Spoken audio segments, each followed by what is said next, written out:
Nova Estela Ciência em Debate, um programa da TV PUC São Paulo, um programa gravado semanalmente no MIS, Museu da Imagem e do Som, parceria da PUC com o Governo do Estado de São Paulo, que já dura vários anos e traz para a nossa população de São Paulo, do Brasil, do mundo, né, um debate onde a ciência dos nossos dias, a ciência do passado, a ciência do futuro, é colocada em debate, né? Nova Estela, Ciência em Debate, e traz um convidado, muitas vezes do nosso programa de História da Ciência, da PUC São Paulo, que já tem o seu mestrado e doutorado há várias décadas e que forma um exército de pensadores, cientistas, professores que vão atuar em nossa sociedade com uma visão mais profunda, crítica, da onde veio a ciência,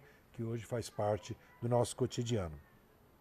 Hoje nós temos a honra de receber o querido Wagner Rodrigues de Moraes, que é graduado em Matemática pela Unesp de Rio Claro, em 2006. Unesp de Rio Claro, Wagner é uma instituição com nós temos vários amigos, né, que trabalham com a história da matemática. Eu já estive lá várias vezes participando de banca, de mestrado, doutorado, trabalho muito bom. E você, pelo visto, é um fruto dessa turma de Rio Claro. Então, um grande parabéns aí para a turma de Rio Claro. O Wagner se dedicou à iniciação científica, lá em Rio Claro, em modelagem matemática, com ênfase em modelos biológicos. Mas, né, ele acabou enveredando para a história da ciência a partir do trabalho no final da graduação, na disciplina justamente História da Matemática. Ele se forma em 2006 e desde então trabalha no ensino básico aqui em São Paulo. Ele é professor de matemática e em 2012, para sorte nossa, lá da PUC, o Wagner entra no nosso programa de mestrado, inicialmente, em História da Ciência, que ele finaliza em 2014, e já no ano seguinte, 2015, ingressa no doutorado, que ele terminou este ano, de 2019, e, portanto, ele é um dos mais jovens doutores formados pela PUC São Paulo e que vai conversar conosco aqui hoje justamente sobre o teu trabalho de doutorado. Né? Sim, sim. Então, Wagner, muito prazer em recebê-lo aqui, super bem-vindo. Obrigado, Zé. A gente já conversou um tanto na banca, né, de doutorado, verdade. eu participei da banca Sim. com muita honra, muito prazer. E eu queria começar, talvez, assim, expondo aí para nossos telespectadores, né, ou internautas, a tua temática, né, já fazendo um rápido preâmbulo, né, o Wagner trabalha, né, deve ainda os neurônios ainda Tem uma penca ainda de coisa. muita coisa Para pensar, para pensar, sim, né? disso. Ele trabalhou um tema que eu particularmente sou apaixonado, né? Sou até um pouco frustrado, porque acabei nunca fazendo uma pesquisa como a tua, né? Ele foi para um período da história da ciência que é um período muito rico, né? Com muita coisa acontecendo, muita inter-relação entre atores, áreas, disciplinas. Então, que área que nós estamos falando é a Renascença. Sim. É aquele período em que, principalmente, né, a gente conhece aí por um famoso Leonardo da Vinci, né, que acabou se tornando meio o pop da Renascença, Sim, né? sim. Acabou de sair um livrão aí nos Estados Unidos, né, sobre o Leonardo, tudo. Mas o que a gente já sabe do Leonardo, que introduz aqui para o nosso telespectador o trabalho do Wagner, né? Que a gente tem pintura, matemática, né? Medicina, física, arte, tudo muito entrelaçado. Sim. Né?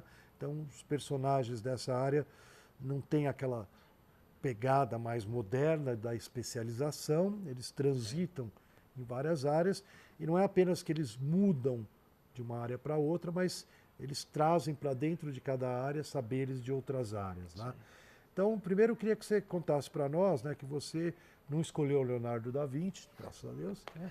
Você foi para um outro personagem, então Sim. um pouco quem é o teu renascentista predileto. Então, meu renascentista é italiano, né? Então, isso é um clássico, de forma geral. E foi o Piero della Francesca. Piero della Francesca. Ele é conhecido muito mais como pintor do que como matemático, geômetra, homem de ciência da época, né? Mas ele pintou diversas obras, principalmente de pessoas importantes, né? Se a gente for olhar socialmente, na região da Toscana, né? Como a gente conhece como Toscana na Itália hoje em dia, né? Então tá lá na Península Itálica. E aí, o que me trouxe, na verdade, foi primeiro pensar um pouco na perspectiva, que é um tema bem central dos estudos dele, e aí depois ele vai para esse estudo de geometria e aritmética mais para o campo da matemática, né? Então ele vai escrever um tratado que a gente conhece hoje como Libellus de Quinque Corporibus Regularibus. Repete devagar, Libellus de Quinque Corporibus Regularibus, que quer dizer, basicamente, é um livro sobre os 5 corpos regulares. Ele está falando ali dos 5 corpos de Platão, né? Que a gente conhece como tetraedro, cubo, octaedro, dodecaedro e o icosaedro, né? Então ele está falando de uma geometria, na verdade, que vai vir ali, né, um pedaço dos árabes, outro pedaço dos gregos, e aí esse conhecimento ele vai chegar na região da Península Itálica, ele vai ter acesso a algumas fontes ali, né? Então aí a minha tese ela vai tratar, na verdade, da relação entre aritmética e geometria nesse tratado do Piero della Francesca, né? Então a gente entender um pouco o que esse personagem fazia. Então ele não era só um pintor, como você disse mesmo, né, as pessoas desse período eles não são somente uma coisa, né, não fazem somente uma coisa. Então ele era um pintor, ele iniciou na verdade como pintor, e aí depois ele vai escrever livros sobre o ábaco, né, sobre um tratado do ábaco, vai fazer um outro segundo que é um de perspectiva, e o terceiro que foi o meu objeto central, né, o meu foco, que seria esse sobre os corpos regulares, o tratado sobre os corpos regulares.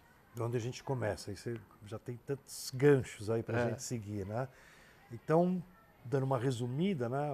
O Piero della Francesca, ele é pintor, ele é famoso como pintor. Se alguém der um Google aí vai achar Sim, com certeza. Pinturas dele, né? Pinturas de personagens famosos. Tem umas religiosas também, né? Alguns, sim. Ele pinta a ressurreição de Cristo, por exemplo, que está em San Sepolcro. É um afresco que está numa biblioteca, né? Um instituto, que é o Instituto Piero della Francesca, que fica em San Sepolcro, que é uma cidadezinha lá na Toscana também, né? Que eu tive a oportunidade de visitar em julho do ano passado. Que tristeza, foi para Toscana. Péssimos vinhos, péssima comida. Foi horrível. E aí, enfim, tem uma série de quadros deles que ele vai colocar também personagens importantes, né? O Federico da Montefeltro, por exemplo, era um duque de Urbino, que é uma cidade também na Toscana, é próximo lá a San Sepolcro, que é para que ele trabalha grande parte da vida. Mas as obras dele estão na Itália, estão em Londres também, no British Museum, está no Frick Museum em Nova York também, enfim, está aí por vários cantos do mundo. Grandes né? museus no mundo têm Sim. uma referência no nosso amigo Piero della Francesca. E você, no doutoramento, você foi para um outro lado, né, como você falou. Então, talvez a gente possa começar por onde a gente começa, né? O que é esses 5 sólidos geométricos, né? Talvez nem todo nosso telespectador saiba que, se a gente olhar o mundo matemático, né, só existem 5 sólidos, né, que são todos regulares. Né? Regulares significa que todos os ângulos são iguais, né? As faces são todas iguais. O que a gente mais conhece, todo mundo, é o cubo. Isso, né? Todo mundo lembra do cubo mágico lá, tá? O cubo Exatamente. tem 6 lados e é todinho idêntico, né? Qualquer lugar que você virar o cubo são 6 é o mesmo quadrados, exatamente. E daí tem além do cubo, aí vai complicando um pouco a coisa, né? Com mais lados, né? Em vez de ter 4, vai ter Aí ele vai pegar primeiro o tetraedro, que são 4 triângulos equiláteros. Então, 4 triângulos que têm lados iguais e ângulos de 60 graus, todos iguais também. Aí depois Fica ele que nem uma vai... pirâmide, né? Isso, uma pirâmide de base triangular, né, basicamente. Depois ele vai fazer o octaedro, que basicamente são duas pirâmides encaixadas, né, uma de ponta cabeça com a outra, de base quadrada. Então aí eu vou ter 8 triângulos equiláteros também, porque as formas precisam ser regulares, né? Depois ele vai para o icosaedro, que são 20 faces triangulares, os triângulos são todos equiláteros também. E por fim... Já é aqueles objetos mais bonitos, todo Isso, já está mais próximo da esfera, na verdade. multifacetado, né? Isso. E aí por último o dodecaedro, que são 5 faces pentagonais. E aí o pentágono, esse pentágono é um pentágono regular também, tem lados e ângulos iguais.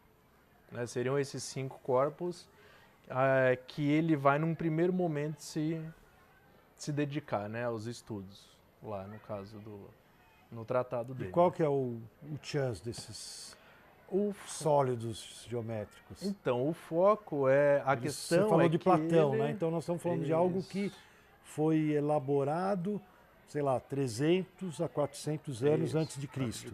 Isso. E o teu amigo está em 1500 e pouco. 1490, quase 1500, Quase está 1500. beirando lá no Então 1500. nós estamos com quase 1800 a 1900 anos de história. De diferença, E por que o pessoal continua estudando os sólidos? Então, na verdade, ele veio provavelmente ele veio por uma vertente diferente do que seria vir pelo Timeu de Platão, né?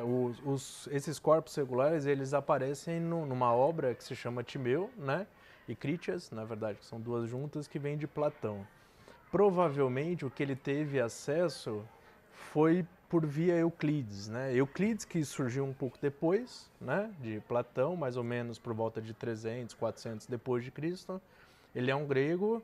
E aí ele vai fazer o que a gente chama de compilação, né? Então ele vai compilar ali nos elementos, né? Que é uma obra muito conhecida até os dias de hoje. Ele vai escrever para a gente o que se conhecia de aritmética e de geometria até os tempos dele. E o que chegou até ele, na verdade, né? Não só até os tempos dele. E aí, nesse elementos do Euclides, vai aparecer os 5 corpos regulares também inscritos. Ele vai demonstrar que é possível inscrever esses 5 corpos em uma esfera. Então, é possível colocar dentro de uma esfera, né?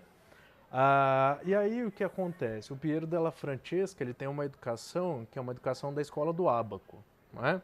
Então, peraí, vamos devagar, peraí. Então, nós estamos tentando entender um pouco essa relação entre geometria, aritmética e os 5 sólidos que compõem, né, a essência da matemática, né? Engraçado que é 5, né? Cabe numa mão, né? Certa magia pitagórica das coisas, né? Mas, vamos lá, para a gente entender a relação do teu personagem com toda essa tradição matemática, né? De conhecimento, você está introduzindo aqui para nós, que eu acho que a maioria nosso público aí desconhece, né? Que ali na Renascença existiam essas escolas que chamavam Escola do Ábaco. Escola do Ábaco. Então, o que é isso aí? Então, não é a PUC. Não é a PUC. E exatamente é um contraponto a esse tipo de conhecimento, né? Então a gente tem um conhecimento mais formal, né? Que a gente vai chamar naquele período de trivium e quadrivium. Grosso modo, é como se fosse o português e a matemática hoje em dia, né? Perpassando. Se a gente for olhar para o quadrivium, seria estudar a geometria, a aritmética, a astronomia e a música, né? Então a astronomia estaria ligada à geometria, e a aritmética estaria ligada à música, né? A questão das proporções entre as notas musicais e por aí vai, né? A teoria musical. Bom, o que acontece? O Piero della Francesca... Isso, você falou, isso é o quadrivium. Isso é o quadrivium. O trivium seria o estudo das línguas, né? Então seria a retórica, dialética e lógica. Né? Seria a lógica de discurso, né? Que vem lá de Aristóteles, inclusive. Bom, o que acontece? O Piero della Francesca, ele não está nesse mundo nobre, digamos assim, né? Ele é filho de um sapateiro e curtidor. Então, ele é filho de um burguês, de um comerciante, né, do século XV. E aí, o que acontece? O objetivo geral de um comerciante, então, era mandar o seu filho para uma escola onde ele soubesse fazer cálculos para que ele voltasse e assumisse os negócios da família. Então, essas escolas onde a prática acontecia de uma forma mais enfática, né, é o que a gente entende como escola do ábaco. Então, a escola do ábaco seriam aquelas escolas que estariam mais preocupadas em ensinar questões práticas. Então, como é que eu vou medir uma terra? Como é que eu vou fazer a mudança de uma moeda para outra, né, se eu estou em lugares diferentes? Como que eu vou olhar para um anel e eu vou saber que tem uma porcentagem de ouro, outra porcentagem de prata? Então, esse tipo de questão, né? Cálculo de juros, né? Cálculo de juros simples, juros compostos também, que já existiam naquela época, né? Estava começando um pouco mais a questão de cobrança de juros, né? Então, o que acontece? Ele vai para essa escola. Só que quando ele vai para essa escola, já tem uma mudança, né? Eles não estão fazendo só isso. Eles começam a estudar geometria, aqueles conhecimentos de geometria que estavam chegando por outras vias também, que não era só a prática, né? Então, por exemplo, o Euclides, que eu falei agora há pouco, ele vinha muitas vezes com viés prático. Então, aqueles conhecimentos que estavam lá nos elementos do Euclides, eles vinham de outra forma, eles vinham de um modo mais, de um modo modificado, digamos assim, né? Uma dessas pessoas que foram importantes, né, que foram base para essas escolas do ábaco, né, para o que se usava como literatura, digamos assim, foi o Fibonacci, né? Fibonacci, também conhecido como Leonardo Pisano, porque ele era de Pisa, né? Também ali, mais ou menos, na região da Toscana, né? Então a gente vê que há uma troca, mas algumas coisas vêm de longe, mas outras elas vão circulando na mesma região ali também, né? E aí o que acontece? O Fibonacci, ele escreve um livro do ábaco, que ele chama Liber Abaci, né? Livro do ábaco, e um outro que é Geometria Prática, né? Então aí esses livros eles vão servir muito como base para as pessoas que estão estudando. E o Piero della Francesca foi para Florença, que é próximo, né, a San Sepolcro, para fazer os estudos dele numa escola do ábaco, né? Então aí a partir disso ele começa a ter contato com uma matemática. E aí ele já decide não necessariamente virar, né, se tornar um comerciante como o pai dele. Ele decide que ele vai ser um pintor, né? Num primeiro momento, se encanta com a escola do ábaco, tanto que logo depois que ele termina os estudos na escola do ábaco, mesmo se dedicando muito à pintura, ele vai escrever um livro que se chama Tratado do Ábaco. É o primeiro que a gente tem acesso, né, cronologicamente. Foi o primeiro que ele escreveu, que basicamente está dizendo lá também como fazer determinados cálculos, tenta dar um embasamento mais teórico, digamos assim, mas ele está mais preocupado em cálculos práticos mesmo, né? Ensinar esse tipo de cálculo que é usado para resolver problemas que era a do parte dia a de dia pintura deles. ele estuda também na escola do ábaco? Não. Não. O que acontece? Na escola do ábaco não se tinha esses estudos, né, de perspectiva, no caso. Ele tinha um estudo de geometria, que vai embasar um pedaço da perspectiva da época dele, mas ela não é a única, né? Tanto que não, os quadros, quando eles vão olhar, né, para pintar, ou ele é quadrado ou ele é retangular, ele não é um círculo, né? Também isso vai fazer uma diferença, porque mais para frente, no século XVI, a gente vai observar que eles entendem que é um círculo, e aí isso tudo tem a ver com a geometria que se usa e com a teoria de ótica, na verdade, que eles usavam antes e que eles vão largar lá no 16, 17 para olhar só para a geometria. Entendi, mas isso quer dizer que esse é um estudo que ele faz fora da escola do ábaco, né? Isso, ele acaba Então, voltando para a indo... escola do ábaco, né? Aliás, eu queria te fazer uma pergunta geral, que eu sempre faço aqui no Nova Estela para o nosso time de historiadores da ciência, né? Onde é que você achou o material, né? As suas fontes, né? O que sobrou do que ele escreveu, onde você achou isso, está na rede, quem dera. já teve gente que estudou o teu homem antes ou não? Sim, então, bom, hoje em dia a gente só encontra esses três tratados que eu já mencionei, né? Então, o Tratado do Ábaco, depois veio o Prospectiva Pingente, que é um tratado de perspectiva, e por último o Libellus, né? Que é o tratado sobre os 5 corpos regulares. Bom, o Tratado do Ábaco eu ainda não cheguei a pesquisar sobre ele, a olhar ele, né? O Perspectiva Pingente, ele é razoavelmente fácil de encontrar, você consegue importar. Eu importei ele, eu comprei ele de fora e aí chegou aqui num preço bem razoável, assim. Mas é uma edição de quando? Então, é uma edição da década de 70, 80 que eu tenho.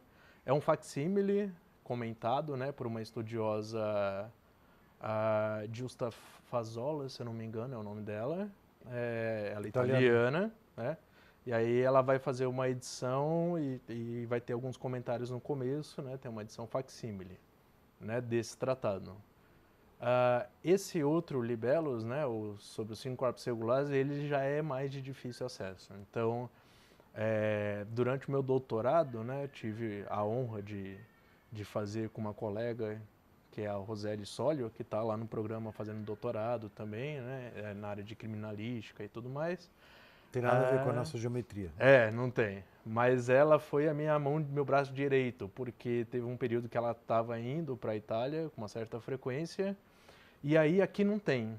E também não existe uma versão digitalizada disponível, facilmente disponível. Então ela foi em algumas bibliotecas, conversou, enfim, até que ela conseguiu a cota do manuscrito. A cota é como se fosse um códigozinho, né? Um código em que a gente consegue, aí entrando na biblioteca digitalizada do Vaticano, aí eu consegui, folho a folho, né, folha a folha, no caso, esse manuscrito. Então aí eu consegui entrar na Biblioteca do Vaticano? No site da biblioteca, mas tem um caminho que não é um caminho muito simples de se chegar. E aí tem um nome, né, que a gente chama de cota. Então tem um nome desse manuscrito que aí você vai indo, entrando, sabe aquela coisa da internet que você entra, daqui a pouco você não sabe onde mais você está, é mais ou menos isso, né? Então ela conseguiu esse caminho. Então esse caminho foi importante para eu chegar e aí lá eles têm esse documento digitalizado, né? Então em mãos é praticamente impossível conseguir, porque o original está na Biblioteca do Vaticano. Então é guardado a 7 chaves, né? A gente precisa ter uma certa... Original, é difícil de conseguir. É lá da época... O original, de 1480 e alguma coisinha, né? Que é isso que tá lá mais de 500 anos, né? Mais de 600 anos, na verdade.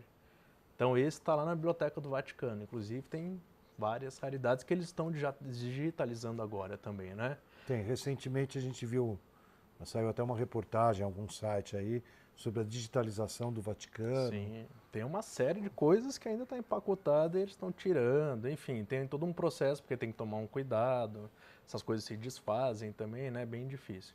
Mas eu consegui olhar mesmo, né, na mão, na Biblioteca Nacional de Florença, que é uma biblioteca pública.